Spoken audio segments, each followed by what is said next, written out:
1533 BC, 2362 AM. After passing over the ecliptic for 15 years, completing their 301-year orbit, the Sodom-Trojan Apocalypse Comet Group passes in close proximity to Earth.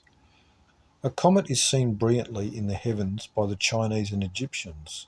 According to the Thulai Papyrus, the priests of Karnak recorded that in the 22nd year of Thutmose III, there appeared an extremely brilliant comet, one very different than those of old. The reference to 22 years is a reference to the fact that Thutmose III did not truly rule Egypt until after he seized total power from his mother Hatshepsut in this year, 22 years after the death of his father Amenhotep. The Thulai Papyrus describes that the comet, disk of fire, broke apart in the sky and became smaller disks. Thutmose III immediately begins killing off his political rivals and enemies in mock trials for fictitious offences. He becomes a tyrannical dictator. According to the 2nd century AD Bishop of Antioch named Theophilus, the Egyptian king Thutmose is referred to as the pharaoh that began the oppression. According to Exodus 2:23, Thutmose reigned for a long time and was succeeded by Amasis, who according to Manetho, the priest historian of Alexandria, Egypt, was Ramesses. This was the 124th year of the Israelites coming into Egypt, and yet the oppression was not yet in full operation. Conditions for the Israelites had gradually worsened, but still they maintained freedoms and privileges. Though labour conscription was occurring and the Israelites with some other foreigners were the backbone of the manual labour force, they were still at this time relatively free. This year was the 414th year, cursed earth period, from the birth of Abraham in 1947 BC, which was also the first regnal year of Nimrod. 1. The end of Eden. Author Phillips believes this date is 1486 BC, 47 years off, but this is due to wrong chronology employed by him for Thutmose III. 4. The Wars of Gods and Men, Abraham, the fateful year Sitchin. 1531 BC, 2364 AM.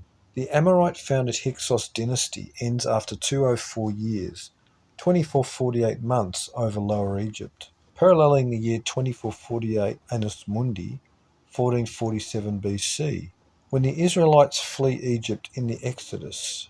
This is 84 years before the Exodus. Interestingly, one of the Hyksos kings bears that same non-Egyptian name as one of the gigantic sons of Anak, who is found in the biblical record named Sheshai. In fact, in 1445 BC, when the spies of Israel go into the interior of Canaan, they come face to face with a giant named Sheshai, a son of Anak described as enormous. This is further evidence that ancient Mycenae, Argos, was part of the Hyksos Federation. With collapse of Hyksos dynasty in Egypt, Thutmose III is in complete control of all Egypt, lower and upper. A council is held on what to do about the swelling population of foreigners in Lower Egypt, especially Israel. The Egyptians express amazement at how fast the Israelites had multiplied in that 126 years they had been in Egypt, that they only seemed to increase in numbers with the more assignments given to them. Pharaoh published a formal decree for the male children of all newborn Israelites to be killed. Israelites are forced to build pyramids, funerary complexes, and cities. Historians note that it was during the reign of Thutmose III that Egyptian records first mentioned the institution of slavery. This was the 276th year from the confirmation of the Abrahamic covenant in 1807 BC, 276 being 138 plus 138. 1. Flying serpents and dragons, 2. Jasher, 3. The end of Eden. 1527 BC, 2368 AM. In the 130th year of the Israelites in Egypt, Pharaoh Thutmose III has a dream of an old man holding up a pair of balances, scales, a symbol of judgment, with Egypt's mighty and nobles in one scale and a milk kid in the other, Israel, the kid outweighing all of Egypt. Balaam the seer interpreted this dream to mean that a deliverer had been born in Egypt, an evil arising against Egypt. Again, Thutmose III orders the death of all male children, ordering that they be cast into the Nile. The prior order had been largely ignored, but now the slave status of Israel is acknowledged throughout Egypt, and the murder of Israelites was now obeyed. This is considered the first year of the oppression, the year Moses was born. This repeats the prior pattern set by the birth of Noah in 2839 BC, who was born in the first year of the Sethite oppression by the Nephilim dynasty before the flood, and Abraham, who was born in 1947 BC, in the first regnal year of the wicked Nimrod, 420 years before the birth of Moses. 70 times 6. As officers are sent among the Israelites to hunt and execute children, the Hebrews begin hiding their babies in back rooms, but Egyptian women begin the cruel practice of entering the houses of Israelites with their own infants to torment those women who lost their babies. The Egyptian women would pinch their own babies to make them cry, which induced hidden Hebrew babies to start crying, which were then reported to the Egyptian officers. Moses is born, prophesied by elder faith traditions as the coming of the lawgiver. He is named Shemaiah, and Moses is only the name he received by later generations, who had forgotten his real name. The name Moses is a relic of the Egyptian title from Thutmose, the king. Nimrod had usurped the prophecies in an attempt to gain the faith of the people that he was the predicted lawgiver, which the Amorites accepted when he was sitting on the throne as Hammurabi, the lawgiver. But the laws Hammurabi gave the people venerated the Anunnaki, as seen on the famous code of Hammurabi stele. Nimrod, as Sargon I of Akkad, claimed to have been born and then hunted, placed in a basket by a river, and found by someone of importance. Nimrod tried to emulate each capacity of the elder faith prophecies: the shepherd, the conqueror, the giant killer, the king, the saviour, the lawgiver, all roles later fulfilled by Abraham, Jacob, Joseph, Moses, Joshua, and David. These were prophetic foreshadowings of the coming of the deliverer, the Christ.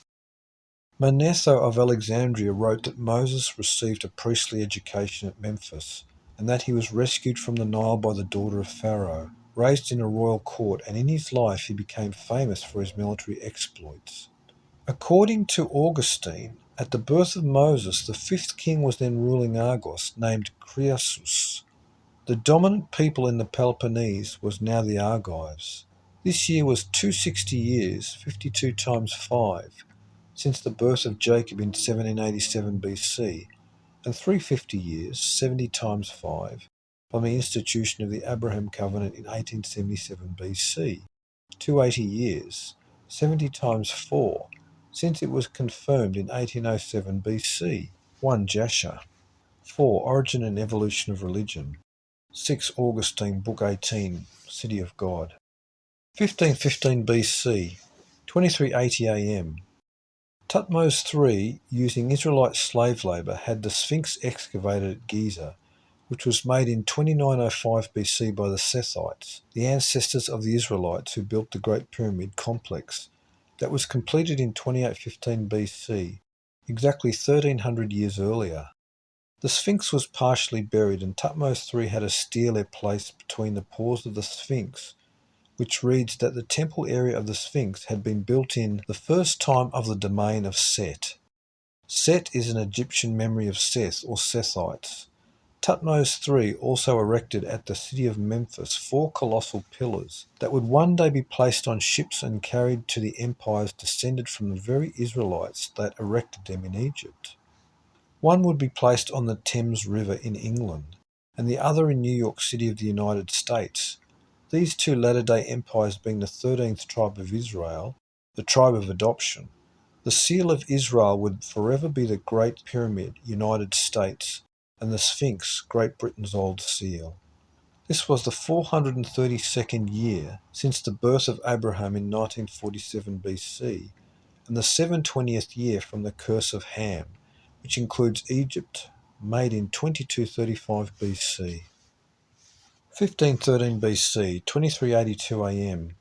The fourth Bakhtun, 144,000 days, complete of the Mayan long count, this being a total of 576,000 days since 3113 BC on the 360-day year system of the ancients.